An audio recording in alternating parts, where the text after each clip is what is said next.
I will always tell people to trust their gut, although it's tough because I want to trust my gut, but sometimes my gut is paranoid.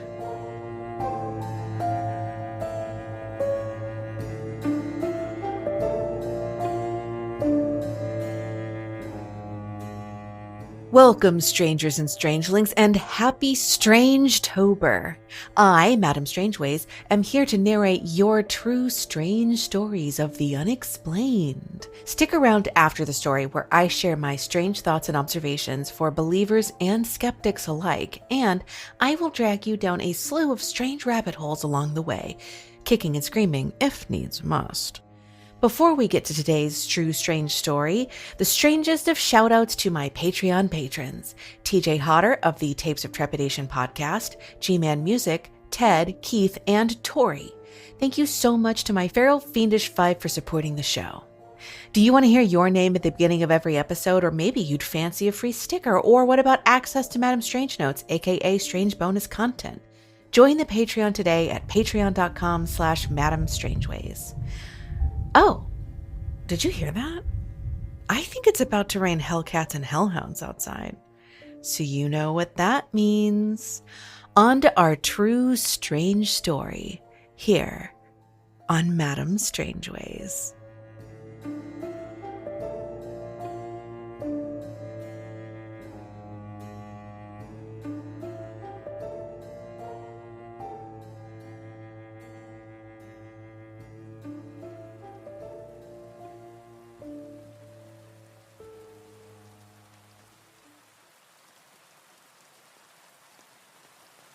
My Most Terrifying Experience by Petra.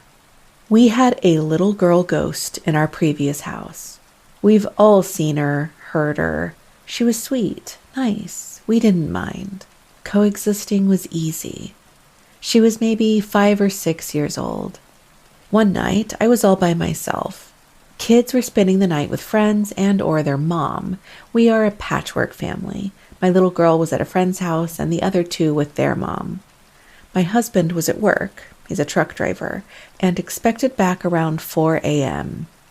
I was sitting on the couch watching TV when it started. I heard heavy footsteps and something dragging above me.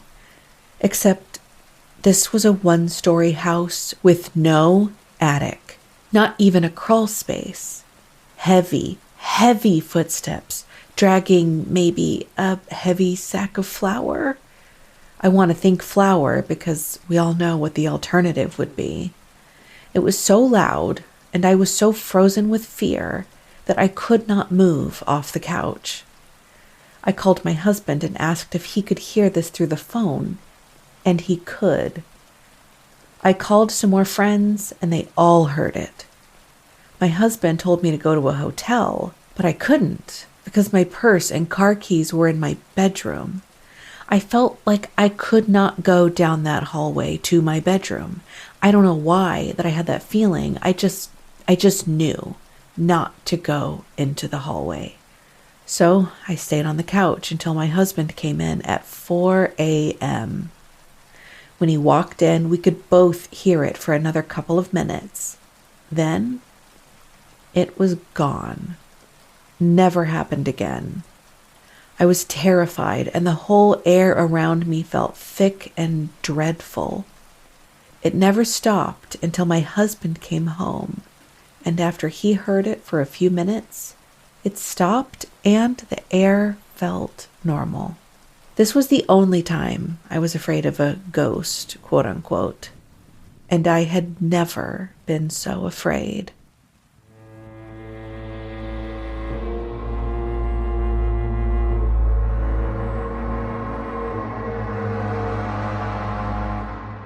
Petra, thank you so much for allowing me to read your horrifying story.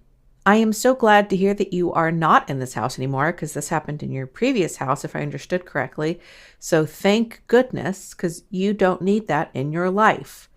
Hello, everybody. Welcome to Strangetober. Happy Strangetober, everyone. Mwahaha. All month long. So excited. I'm recording this. I'm going to tell you a little peek behind the curtain. behind the strange curtain.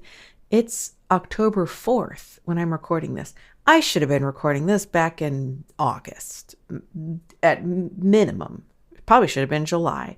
That's not how we roll here. That's not how we roll here in the strange zone. Strange. I feel like I had a word for this at some point. You know what? Email me, madamestrangeways@gmail.com. What do we call this space? Oh, strange space? What do you think? Let me know, madamestrangeways@gmail.com. Anyway, that's not how we roll here. That's not how we roll. So unfortunately, I am recording this on October 4th. We're already 4 days into Strangetober, and I'm already like, no, oh my God, October's almost over. Like I'm already like mourning it, and it's not even Halloween yet. So I don't know. If you feel the same way, again, email me, madamestrangeways@gmail.com. Let me know. Am I alone? Is it just me? Anyway, on to Petra's story. First of all, Petra, what a cool name. What a cool name. What a badass name. I love it. But what I don't love is that you had to go through this. So first of all, Petra, I am so sorry that you had to experience this, especially alone. I mean, I'm not sure how much better it would have been if your kids had been home, because then I'm sure that probably would have spooked the kids in addition to spooking you. That would be my guess. But also maybe there would have been something kind of like a protective instinct on your part to protect the kids. And then maybe you would have been running on more adrenaline. I don't know. It's just scary to be alone. It's scary when you're alone because you're also like, am I crazy? You know, for instance, like calling your husband and asking like, can you hear this? Or am I hallucinating? And yeah, it's just so creepy, especially because, okay, let's just jump back. Let's jump to the beginning. A little girl ghost. Y'all had first of all, I love Petra, how just like casually, you're just like, oh yeah, we had a little girl ghost in the house. Yeah, no worries. She was just like 5 or 6. Like we got along great. She was a great roommate. She didn't bother anybody. She was really nice. Like, what do you mean? How can you just drop that and then just walk on, go on with the story? That's crazy. I want to know more about this little girl. First of all, especially because everyone has seen her. Everyone has heard her. I don't like it. But, you know, I guess she didn't bother anybody. That's fine. But then, like, so then did you have 2 ghosts? Because is this a separate ghost? I assume that a little girl ghost is not making heavy footsteps. I suppose she would be capable of it if she put her mind to it. Because you know how I feel about weird little girls. I love weird little girls. I was a weird little girl before. Weird little girl power. You know, so she could probably figure it out. But it's, if it made you feel unsafe, probably it's not a little girl ghost. Although, now that I'm saying this out loud, guys, this isn't scripted if this isn't clear. None of my commentary is scripted when it comes to these kinds of stories. Unless I'm doing like a deep dive and there's research involved, then it's kind of scripted. But this is not scripted at all. You're probably thinking, this is very clear that it's not scripted, madam. Because here's the thing, little kids are spooky and scary movies. They're super spooky when they're used to spooky effect, right? So like if you look at Signs, the little girl, I don't think she was spooky, but I bet some people did. I thought she was so cute. Bo, oh my God, so cute. So cute. I didn't think she was scary, but I bet some people kind of thought she was a little weird. However, you look at Ringu or Ju-on and it's like, okay, well, terrifying, right? So scary. But this little girl ghost is like a Western little girl ghost, and maybe Western little girls are not as scary. Why is that? Why? Someone smarter than me, let me know. madamestrangeways@gmail.com. What is it with like the split between little kids, especially being super? Maybe my sample size is small. But I feel like there's something to be discussed there. Just like I said, someone smarter than me, please chime in. madamestrangeways@gmail.com.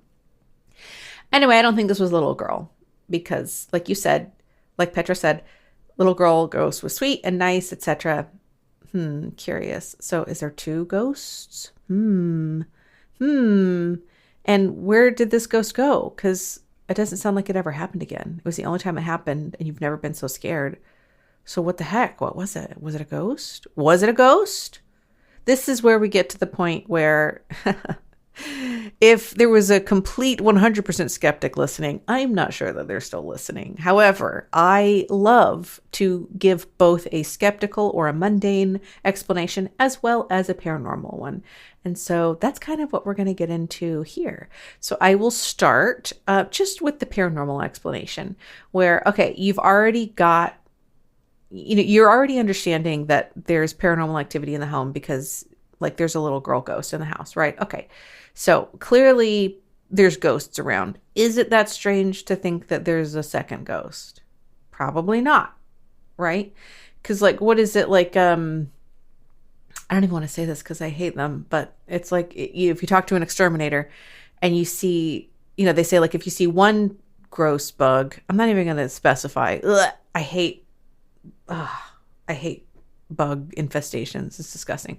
But anyway, they go like, if you see like one bad bug, it's not just one, there's a bunch. You just can't see them and they're hiding, or, they'll come out soon, or there's a ton of them. So is that kind of what we're dealing with here?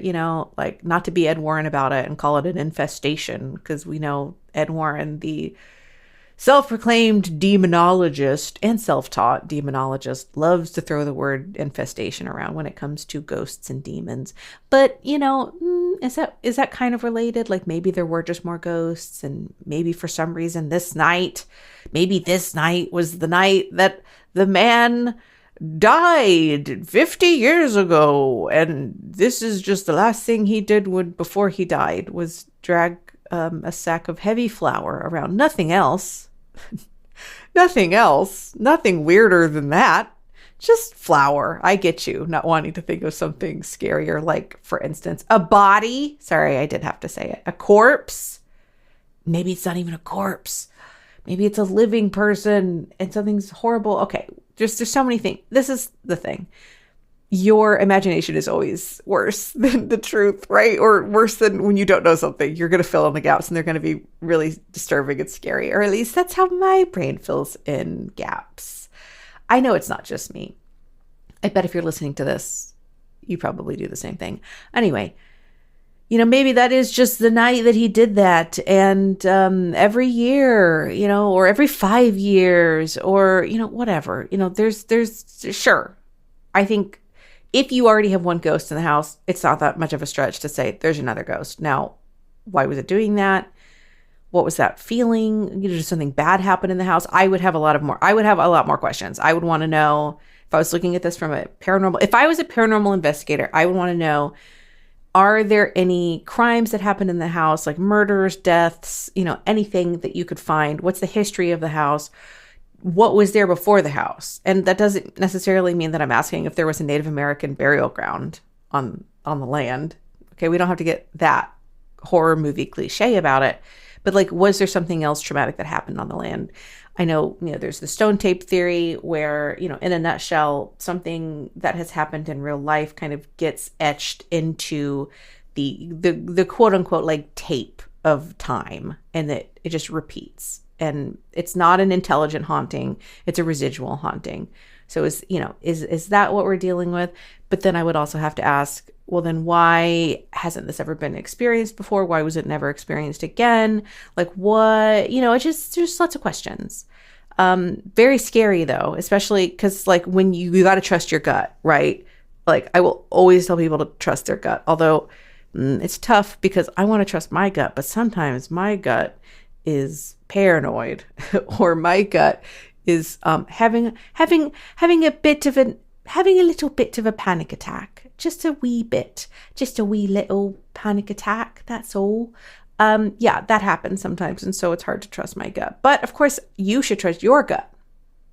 That's just do as I say, not as I do. But I get it, like feeling I cannot do X because I just feel in my bones that something bad is going to happen if I do it. It sounds really, really scary. And especially if it, all of this was clearly happening through the witching hour, 3 a.m., which I will say, I feel a way about 3 a.m. and like anytime in a story when someone is saying like, oh my God, and 3 a.m., it was happening at 3 a.m. and that's the witching hour and that's when, demons, blah, blah, blah. I've been there before. I have thought that before. I've had to seriously do kind of like almost exposure therapy with myself alone, not with a therapist, to now I'm like, and when I wake up and it's like 3:33 a.m., I'm like, nice. And then I go back to bed because there's not really any basis for 3 a.m. It's just kind of word of mouth and also cognitive bias. And, when someone says this thing always happens at 3 a.m., my question is, are you actually recording this information? Are you gathering all the data every time you wake up? Are you looking at what time it is and then writing it down in a spreadsheet? And then if you are, and then you are still only waking up at 3 a.m., then though that comes to, okay, I'm getting into the mundane and skeptical view. My point is, if you're looking at it from a paranormal point of view, 3 a.m., spooky time. So obviously this was happening during the quote unquote witching hour because your husband, Petra's husband, didn't come home until 4 a.m. And then, but of course, like within minutes of Mr. Petra coming inside the house, all of a sudden it stops and never happened again. That's so annoying. Can I just say, like, I'm glad it didn't happen again, but like, that's so annoying. Like, what are you talking about? It's almost like when you're having an IT issue and then IT takes a look at your computer and then it's not happening anymore and you look crazy and you look kind of dumb. And you're like, I swear it was just happening, but now it's not happening anymore. Kind of like that. I mean, at least it was happening when he was there and you could both hear it, but still, like, what is that? Ghost? Oh, now that there's a man in the house, you're not going to scare the woman that's left alone? Don't approve. Don't like it. So that ghost dragging the flower, the flower dragger ghost, not cool, dude. Not cool. All right. So now we're moving on to mundane or skeptical, or as I like to also say, naturalistic explanations. Okay, so I was kind of getting into it with the 3 a.m. spooky hour, but the thing is like there are studies that show that 3 a.m. is kind of a really typical time for people to wake up, either because of high cortisol, like REM sleep, etc. I mean, of course, it depends on around when you go to sleep, but circadian rhythm just happens to be that you're kind of up at 3 a.m. Now, that is not what's happening here. Petra was up. She was up. She was up at 3. That's not what this is. I just have to address it because I brought it up.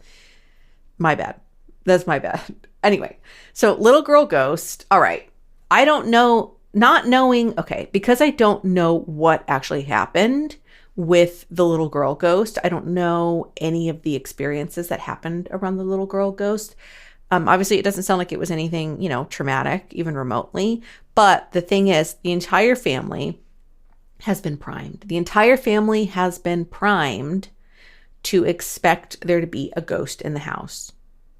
So once you expect there to be a ghost in the house, kind of like what I was saying earlier, is like, well, then I don't think it's that big of a stretch for you to think that there are 2 ghosts in the house. If you're already having things happen in the house and you are assigning a supernatural explanation to them, of course, if something happens and you can't explain it, you're going to be pinning it on the paranormal. You're going to be pinning it on a ghost. Obviously not the little girl ghost in this case, but a ghost.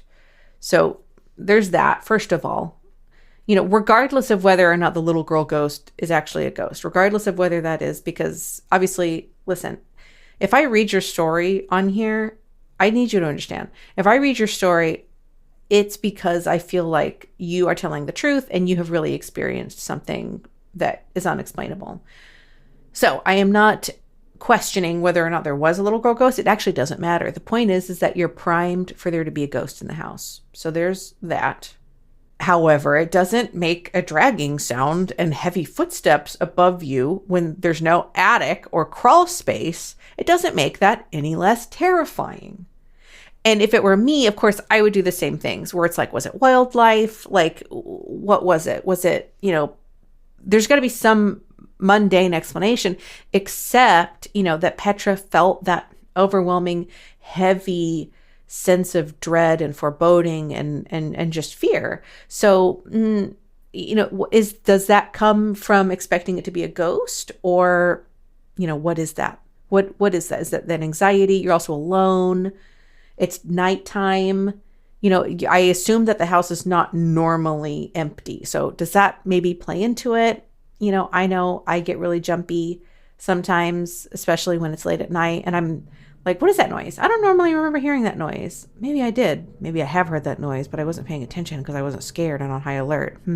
Questions. But if it were happening to me, I think this is kind of the way that I would go. It's like, first of all, oh my God, is there someone on the roof? Like, is there an actual human being on my roof walking back and forth? And if so, why? And if so, oh God, I think I would panic and think about calling 911. I think definitely calling someone to be like, do you hear this? Am I crazy? I think that makes complete sense. But I think if it were me, I would really hope that it was like a rabid raccoon. I don't want it to be rabid. If I could wave a wand and eradicate rabies from the world right now, I would. But I would hope that it was like an animal that was for some reason pacing back and forth, although I can't really think of a reason why that would ever happen. But barring it being an animal, happening so consistently back and forth, and the footsteps. I know rodents of all kinds, from squirrels to rats to, probably raccoons. I know they're not rodents, but, wildlife that can get into your, okay, there's not an attic, there's not a crawl space, but there's something, right? Like in the roof. I guess I'm trying to picture a roof scenario in which it just goes roof, house. Is that also, I feel like now I've said roof. Now do I say it weird? Do I sound like I'm a dog barking? Roof, roof, roof, roof, roof. How do we say Madame Strangeways at gmail.com? Let me know. How do you pronounce roof?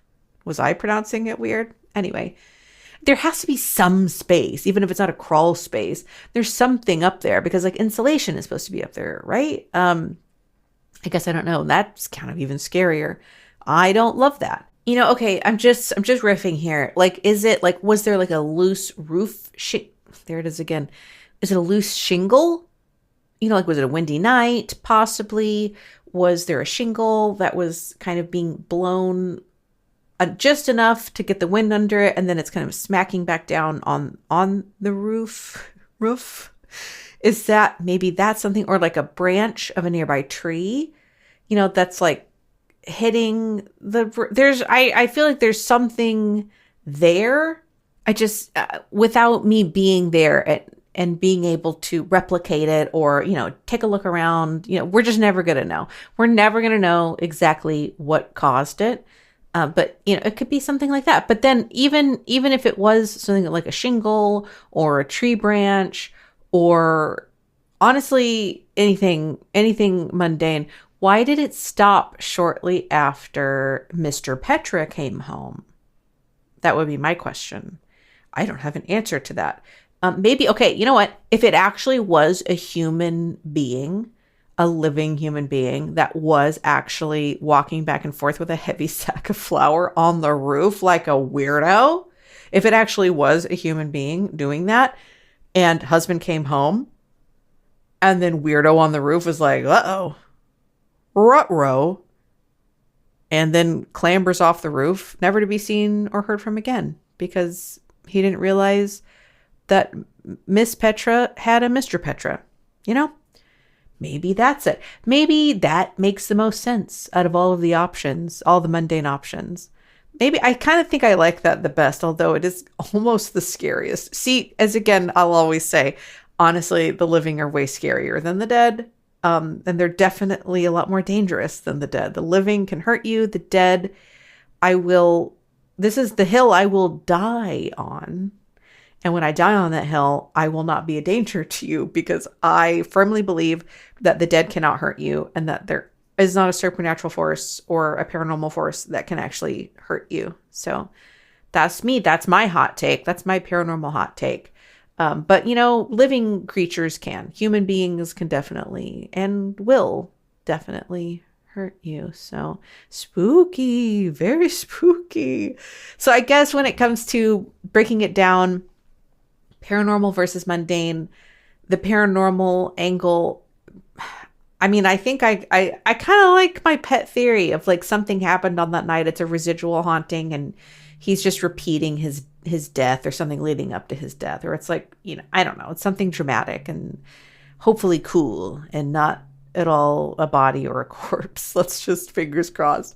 And then from a mundane or skeptical standpoint, maybe it was actually a human being dragging something heavy or just walking and the dragging, who knows? I don't know. Maybe it was actually a human being. And then they skedaddled as soon as Mr. Petra came home. I don't know. Let me know, though, if you're listening and you have thoughts onto how to explain this from either a paranormal angle or from a naturalistic or mundane angle. I would love to hear your thoughts. Email them to me at madamestrangeways@gmail.com. And of course, if you have your own strange story that you want to hear narrated on the show, email it to me. You know the email, madamestrangeways@gmail.com.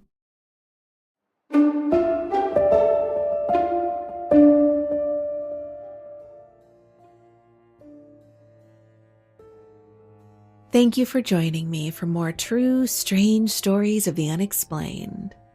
Remember that you can feel afraid and not be in danger. You're safe here with me. Probably.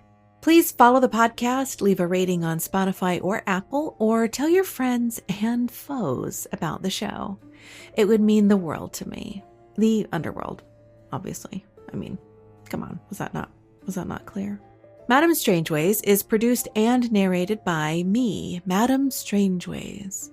Theme music is by Marina Ryan at marinamakes.co. Cover art is by Andrea Giselle Roldan at Cult of Teddy on Instagram. You can submit your own true strange story at madamestrangeways.com or email it to madamestrangeways@gmail.com. See you soon, she said ominously.